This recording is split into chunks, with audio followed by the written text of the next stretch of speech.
সুদ করে দোকানে মাল তুলেছি, আর এদিকে বেচাকেনাও কম। আবার মানুষকে বাকি দিতে বলে তবেই হবে বেচাকেনা। কি করে চলবে দোকানটা কি যে হবে।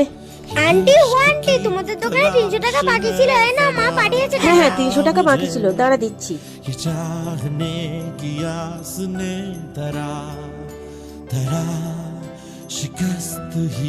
এই নে 200 টাকা রিটার্ন দিলাম, মাকে গিয়ে বলিস। আরে আন্টি পাগল নাকি, এতগুলো টাকা দিয়েছে। এক কাজ করি, এখানে তাড়াতাড়ি ভেঙে পড়ি, বাসন্তী পুজো মেলাটা জমে যাবে। এরকম করে যদি আমাকে সবাই বেশি বেশি টাকা দেয়, তাহলে তো আমি দুদিনেই বড়লোক হয়ে যাব। আমি তো ভুল করে ওকে 270 টাকা দিয়ে ফেলেছি।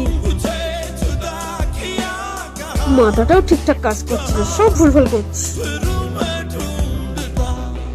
খুব জোর লেগেছে, কিন্তু আমার টাকাগুলো কোথায় গেল? এখান তো মাত্র 20 টাকা, মনে হয় সব হাওয়ায় উড়ে